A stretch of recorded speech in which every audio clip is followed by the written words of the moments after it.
प्यारे बच्चों, आज हम बात करेंगे एक ऐसे साहित्यकार की जिनके अल्प जीवन में ही विपत्तियों का पहाड़ टूट पड़ा था।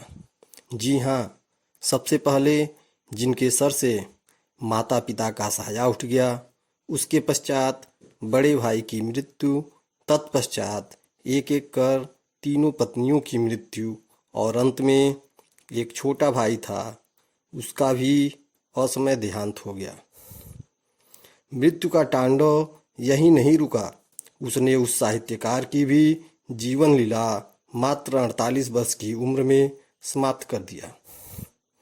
जी हाँ, वे साहित्यकार और कोई नहीं बल्कि प्रख्यात कवि एवं महान नाटककार जयशंकर प्रसाद जी हैं। महान कवि, प्रख्यात नाटककार एवं कथाकार जयशंकर प्रसाद का जन्म सन 1889 ईस्वी में काशी के एक धनाढ्य वैश्य परिवार में हुआ था। उनके पिता एक साहित्य प्रेमी थे। साहित्य के प्रति उनके अनुराग का प्रभाव जयशंकर प्रसाद जी पर भी पड़ा। यही कारण था कि मात्र 9 वर्ष की अल्प अवस्था में ही उन्होंने कविता लिखना प्रारंभ कर दिया था। प्रसाद जी के माता पिता जब भी तीर्थ यात्रा पर जाते थे तो वे अपने साथ प्रसाद जी को भी ले जाते। इस प्रकार तीर्थाटनों से प्राप्त ज्ञान का प्रभाव उनकी रचनाओं में दिखाई पड़ता है।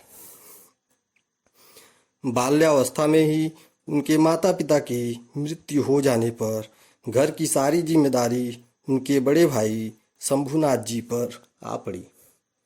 शंभुनाथ जी ने प्रसाद जी का नाम क्वींस कॉलेज में लिखवा दिया, परंतु वहाँ पर भी प्रसाद जी का मन नहीं लगा और वे घर पर ही योग्य शिक्षकों से अंग्रेजी, संस्कृत आदि भाषाओं का अध्ययन करने लगे। तत्पश्चात 17 वर्ष की अवस्था में उनके बड़े भाई का भी निधन हो गया। उसके बाद घर की सारी जिम्मेदारी प्रसाद जी पर आ पड़ी। कुछ समय पश्चात एक एक कर उनकी तीनों पत्नियों की भी मृत्यु हो गई और अंत में एक छोटा भाई था, उसकी भी मृत्यु हो गई। इतनी विषम परिस्थितियों का सामना करते हुए प्रसाद जी का भी अपने जीवन से थक चुके थे। इस प्रकार अपने जीवन में संघर्ष तथा पारिवारिक सदस्यों की मृत्यु ने उन्हें झकझोर कर रख दिया। शायद यही कारण था कि वे भी मात्र 48 वर्ष की अवस्था में क्षय रोग नामक बीमारी के कारण स्वर्ग को सिधार गए।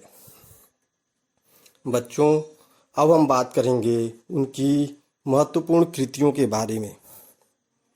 उनकी महत्वपूर्ण कृतियों में कामायनी, जो कि महाकाव्य है, झरना, लहर और आंसू है। उनके महत्वपूर्ण नाटक चंद्रगुप्त, स्कंदगुप्त, अजातशत्रु और धुरसामी हैं, जो ऐतिहासिक आधार पर लिखी गई हैं।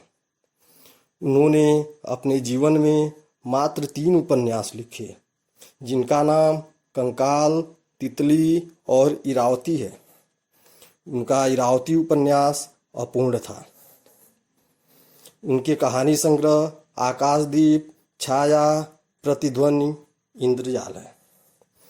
इस प्रकार इसमें दिए गए महत्वपूर्ण तथ्यों को आप अपनी कॉपी में लिख लें और समय समय पर उसे कंठस्थ करते रहें। धन्यवाद।